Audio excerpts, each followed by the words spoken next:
Hi, I'm Chuck, and we're outside the Imperial War Museum, which houses the largest collection of historical artefacts from wars of the past century. We're here to look at life during the Blitz and on the home front during the Second World War as part of our examination of austerity for the recession today. As you can see from the rain, there's no water shortage whatsoever. So come on, let's take a look inside. This is a 1940s recreated house inside the Imperial War Museum. Politicians today talk about austerity due to the recession and Britain's debt. Some suggest we reinvent the Blitz spirit and hark back to the days of making do and mend. The museum even tells us there are lessons to be learned from the warriors. But what was it really like, and is it something we would ever want to return to?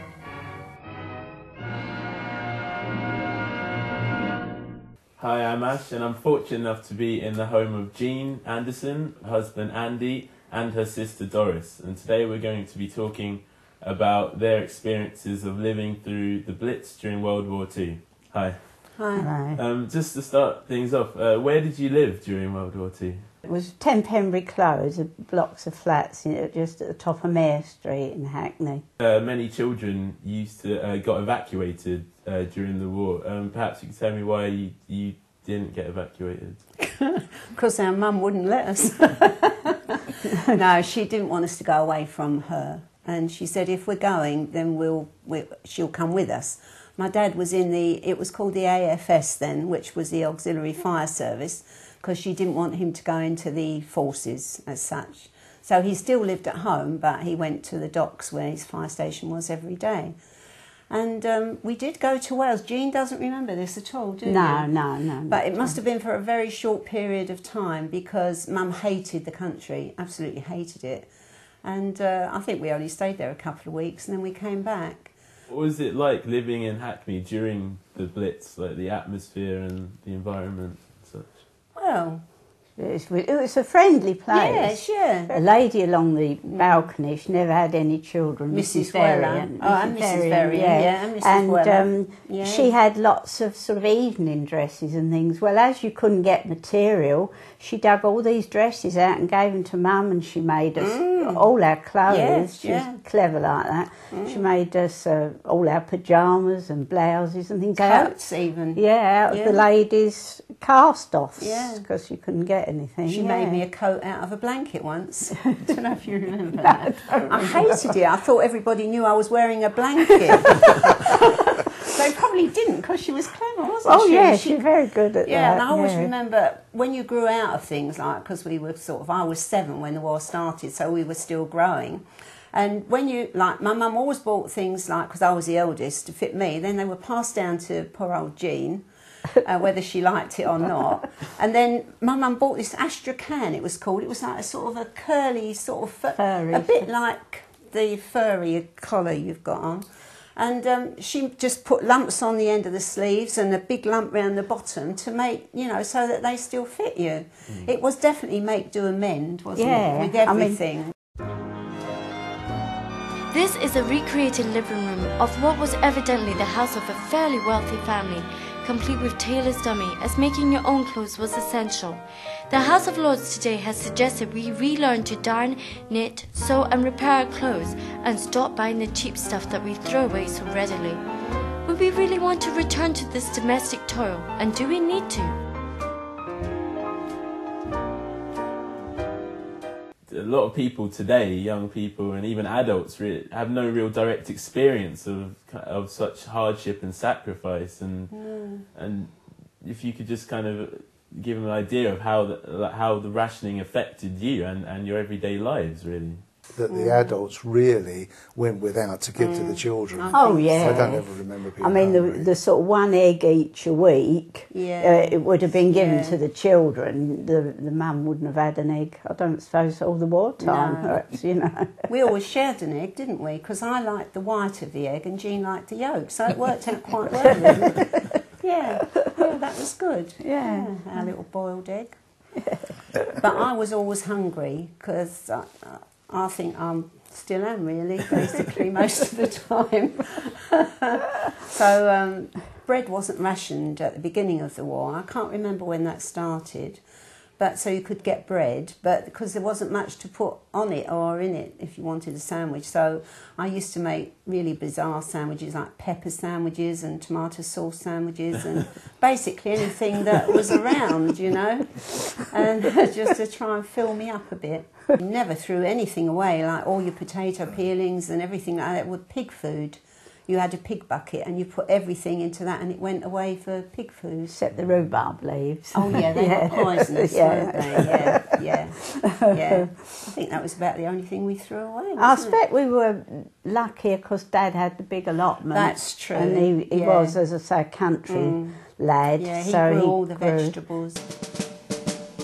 So what about food? In the West, growing your own is now a trendy hobby and lifestyle choice. But during the Blitz, being able to grow vegetables stopped you going hungry. Across the developing world, 70% of the population are still forced to grow their own food just to survive. They don't even have a 1940s style kitchen to cook in, but have to get by with setting a fire outside. Should we wish this on anyone? Shouldn't we celebrate the cheap food and huge choice now available and make this possible for all? I do remember you couldn't get coffee, could you? I don't know if you remember that, Jean. I remember when Nescafe first came over, but it was like towards the end of the war, it might have even been after. You had this stuff in a bottle called camp coffee, and that was the only coffee we had. Tea, you got a tea ration, so we always seemed to have enough tea. What about milk? Can you remember about milk? No.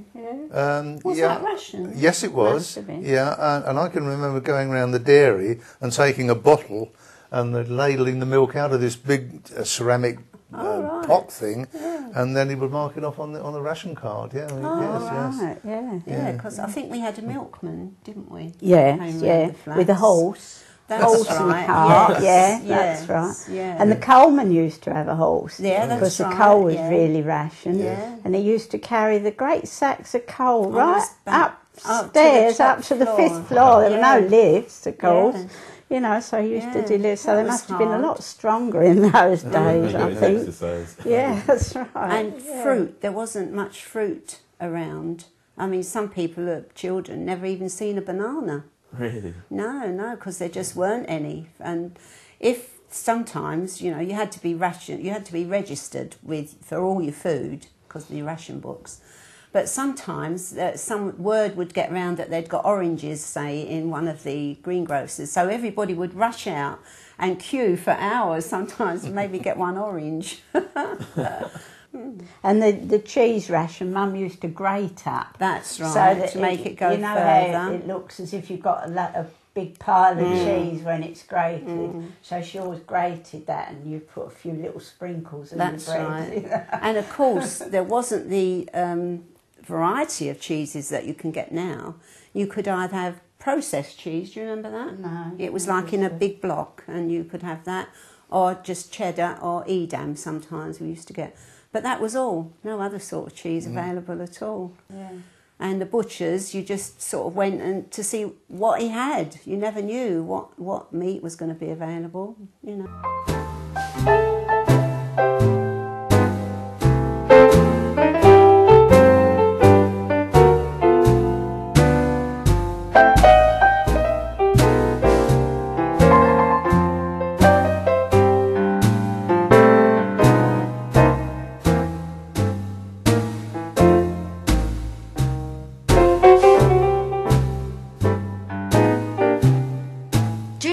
There's no doubt people invented great recipes out of necessity, not choice.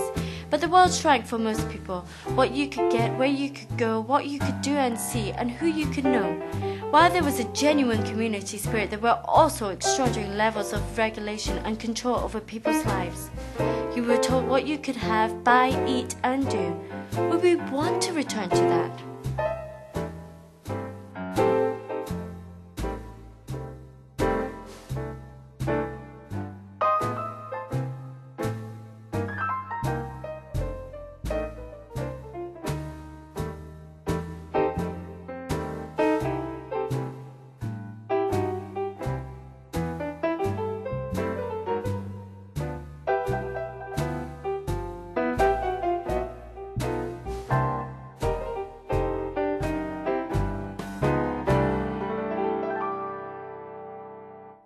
But I mean, we still like what we call meat and batter, which is like little pancakes with just a little slice of meat in it. When we've had a joint on the Sunday, we've that in the week, which it was a wartime meal, but it's nice. Makes still doing it. Yeah. What about the meal we used to call oven ash? We called it, but it must have been oven hash, really, Must have mustn't been it? hash in the first place. Yeah, Still do but we that. called it oven ash, and it was when your joint was finished and there was literally just the bone left with maybe a little bit of meat on it. You put it in a casserole dish with the vegetables and gravy and put it in the oven, and that was Cooked your... it a couple of hours. It That- was delicious, Yeah, it was actually, lovely. Yeah. And Good. uniforms, like guide uniforms and school uniforms, as soon as someone left, they gave the old uniform to the school, so you had second hand from the school or from guides. I don't think I ever had a new guide uniform. They were all just, But I mean, you know, that was just a way of life. I remember going to the coal yard when you had no coal. Now, your sugar ration always came in a cardboard carton. To keep the cardboard carton once the sugar was gone. And go to the coal shed, go to coal merchant, and you sweep all the dust into the corner and put that into the carton. And in the middle of the carton, you take the greaseproof wrapper from your lard ration, which was a bit greasy, put that in the middle, and then more coal dust on top of that, and that made a fire brick to burn. Yeah. And like, if you got a hole in your saucepan, you couldn't go and buy a new saucepan. You bought these little sort of round metal things, and you took it down to the oil shop, and you bought washers, and you mended everything. The trouble was, they'd said they needed the metal to make aeroplanes, so everybody gave all their surplus goods. That's right. And then towards the end of the war, they wished they hadn't. Then after the war, we learnt that they didn't even use them. So I mean, that was a bit of a shame. And they took all the railings down. Oh yeah, a couple of railings down. They used to have nice railings round the little wall. They all went. Round the flats. They all went. And they left sharp edges on They those, did. didn't They did, where they sawed them Sticking off. just out of the wall, left them rather sharp. Health and safety would have had a fit these days. Oh dear. Health and safety. It was so different. It's unbelievable how different it was, isn't it? Really? Yeah. The government did bring out special wartime recipes. What was there? Something pie. Lord Walton's. That's it. Walton's pie. And which was they're all vegetables. Yeah, and you could make eggless cake and all different things, couldn't you? So a lot of experimenting went on in the kitchens. Some good, some not so good. That's right. And I do remember Dad getting pigeons sometimes. Oh, right. And he used to make a pigeon pie. Yeah. Pigeon pie. Yeah.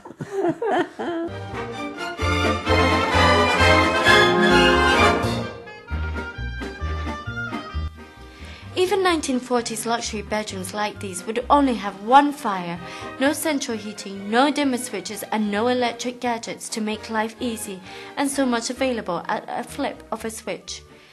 Conserving energy is now high on the political agenda, but surely we need to produce more energy to provide for all our needs and be inventive about how we do this, rather than going back to shivering and sharing a fire.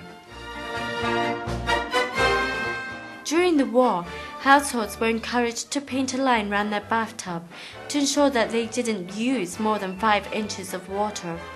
Many didn't have running water at all, which is also true in the developing world today. Yet across the globe, the hydrological cycle means water is one thing that can never run out. In the UK, as mentioned outside, it never seems to stop raining. What we need is better development to store our water or to desalinate it as need be, and to pipe it into every home, not lines round the bath or going without. I do remember being cold in the winters. It was a very old house, and it was very cold. We were lucky in the flat, I expect. Yeah. We only had one fireplace in the living room. That's right. So the bedrooms were cold, weren't they? Really cold. They were. When you went to bed. All the frost on the window inside when you woke up in the morning. You got the cold, and then you sat in front of the fire to get warm, and that made you have these chilblains. You could get ointment to put on them. But they were painful, I think. Oh, they were painful. Yeah, your shoes I used to remember rub those, them. You know, it was sort of on the back of your heels. I used to get a lot, and that was not very nice. I used to kick her under the table if we went anywhere and you'd give you a cup of tea and ask you if you'd like a biscuit. She'd say no. And I used to kick her, and afterwards I'd say, why didn't you take a biscuit? And you could have given it to me. You know, and it's sweets. She always said no to sweets as well. That's why she's nice and slim and I'm not, you know. But I didn't like it when sweet rationing came on, because I did have a very sweet tooth and I loved sweets. And that was not very good when you couldn't get sweets very much. You'd save your sweet ration up for 2 or 3 weeks to buy a bar of chocolate or something like that, if you had enough money to do it. Of course, money was also short. That's right, yeah. Money was short as well. Yeah. Oh, yeah. Nobody round us had much money, did they? Not very much, yeah. My granddaughter says to me, weren't you frightened in the war, Nana? And I say, not really, not until those horrible rockets, the buzz bombs, yeah. and they were nasty. They were nasty. They did frighten you, because when it stopped, you never knew where it was going to come down, you know, and you sort of, like Jean said, you'd dive behind the nearest wall or behind a lamppost or something, which wouldn't have made a blind bit of difference, you know, but you felt you had to do something. You said you remember. I remember sheltering behind the gas stove with my mother and my brother, and this thing hit just a street or two away, and the whole wall seemed to disintegrate for a moment or two, and just for a split second you could see this whole crack right around the windows, just for that brief second. And then, of course, when the dust settled, we went out to see if we could help, if anyone could do anything, you know, because it was only a street or two away, and there's utter devastation.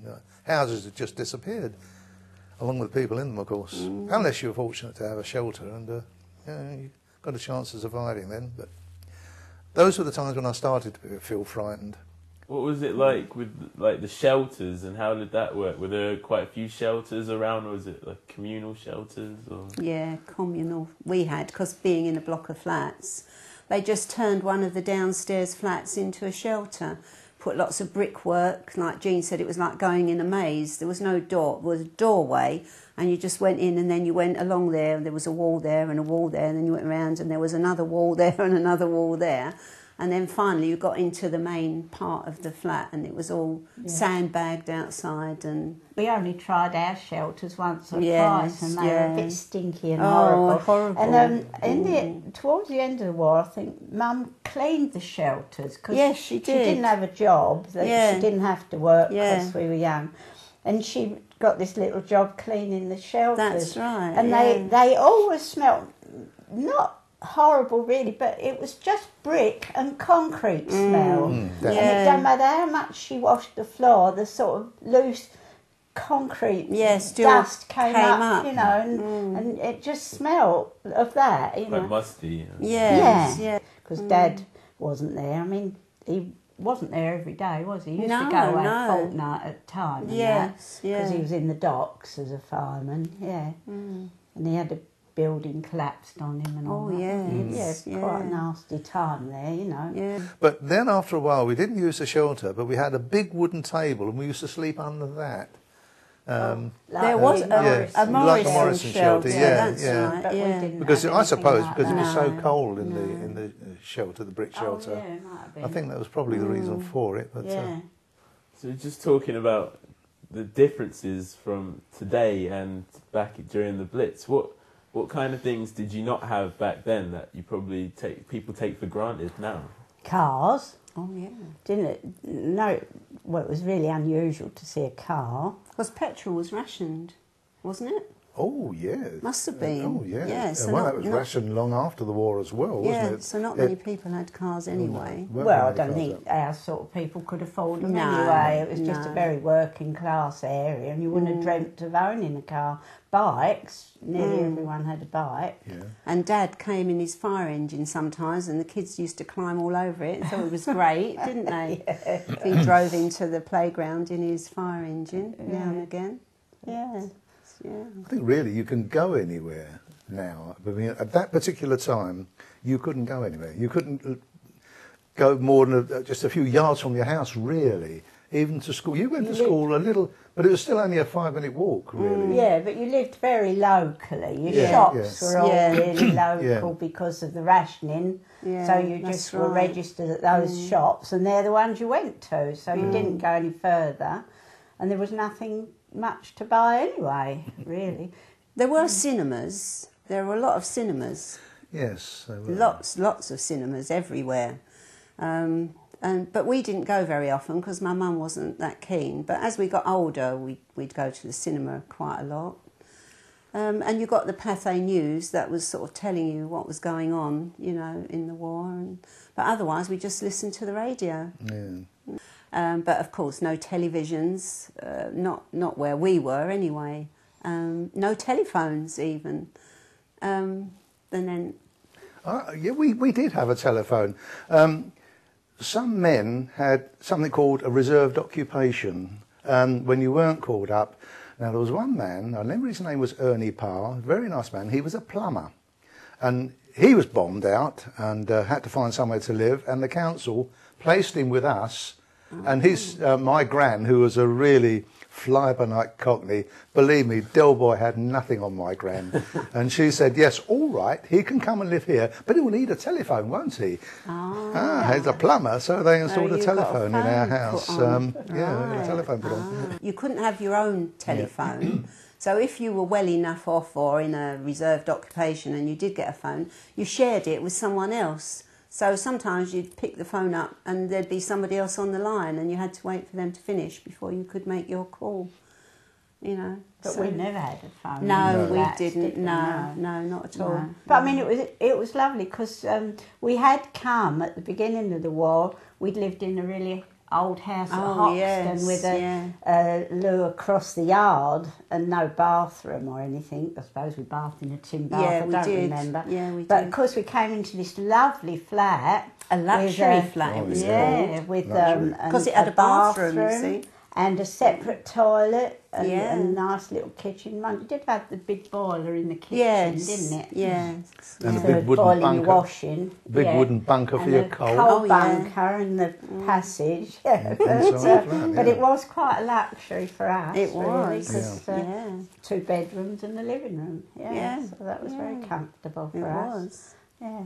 And we were talking about the allotment previously. And to water it, Mum used to let a bucket of water down out of the living room window on a rope. Luckily, we were only on the first floor, and you had to be careful it didn't swing and hit the window caretaker's underneath. window underneath and go through. And you let the bucket down, then Dad would take it across to the allotment. And because you couldn't get things like watering cans and that, if you had a big tin that you'd had peaches or something you put holes in the bottom. Yeah, and then you dipped it in your bucket and held it over. That's right. right, It was like a watering can.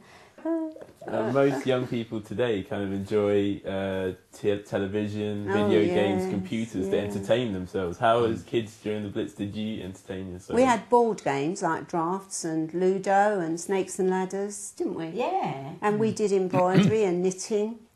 Most of the Blitz itself, the bombing, took place at night. So you didn't have aeroplanes coming over during the day. So you were fairly safe during the day. But of course there would be aftermath of the Blitz, and that's one of the things that I remember, the schools being closed because people were rehoused in the schools because they'd been bombed out and had to go somewhere quickly to get some cover. And that's, we actually had a bomb that fell into our back garden, but it didn't explode. And we had to get out of our house, and we lived in the school for 3 days till the bomb disposal people came round and dug it out and took it away. I don't know how the hell they got it out through the house or whatever.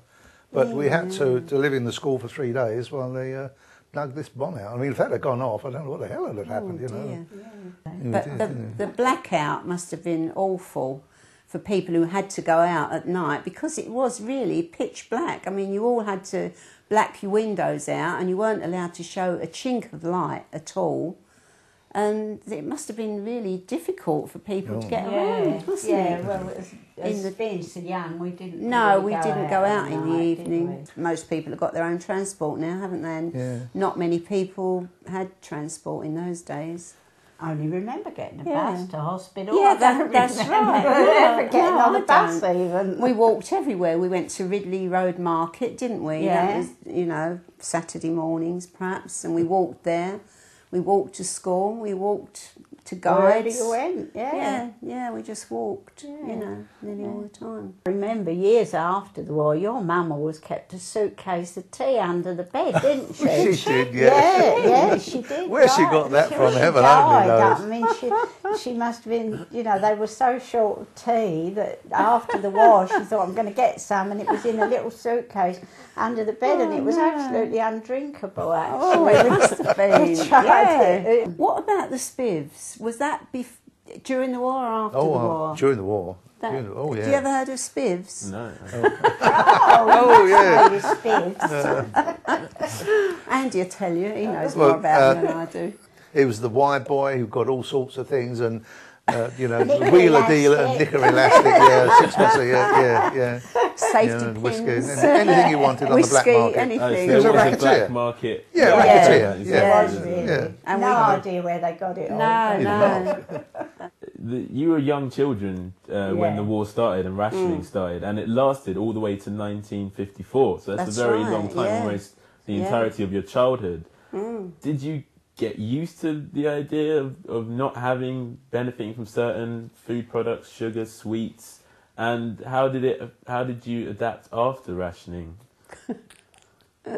Probably went a bit mad, me, especially with the sweets. I wouldn't have thought I'd gone mad because the money wasn't there. Well, I no. mean, even when I started to work, I mean, I earned less than £2 a week for my first job. You couldn't afford very much. You had to get to work, so that was a train fare or whatever it was. So I don't think you could go really mad, but yes, things became a little more plentiful. Dad came back out of the army, but he'd got to the rank of battery sergeant major, so he was earning a fair bit of money in the army. And I think his job when he came back into industry was less than he was working in the army, earning in the army. So he did a lot of overtime, but I do remember money was scarce. It was tight. We couldn't get an awful lot more, but of course things gradually got better. Food and things became more plentiful, and you could get food. And when sweets came off the ration, and I remember seeing people running through the streets with bags of sweets that they bought, and the sweet shops were empty. And people were in the pictures. And I remember photographs in the press showing these people running back out the shop with bags of sweets in their arm and call them greedy guts, you know. They say they'd bought everything in the shop. But as for people going back to something like that, I can't imagine. I can't imagine it. I can't imagine No. people now going back to one egg a fortnight and a piece of cheese that you would put in your sandwich would be A week's week's ration. a week at least, probably 2 weeks ration. I mean, two ounces of cheese. To be honest, I don't think young people would know how to manage. No, I think I it don't was think they only would. because our parents had been hard up Yeah. and really, you know, had to go carefully anyway. And of course, you didn't have the choice. I mean, you No. didn't go to a shop and there were a dozen sorts of baked beans and 200 jars of pickle. It wasn't there. It was just a few bits on the shelves. I'd just like to say thanks a lot for inviting us into your house and really allowing us to share the memories and the stories of what it was like to live through such a really unique time. I suppose it was, Yeah. Don't often think about it, really, do you? Just, No. Certainly, I hope we never have to again. That's for sure. Oh, yeah.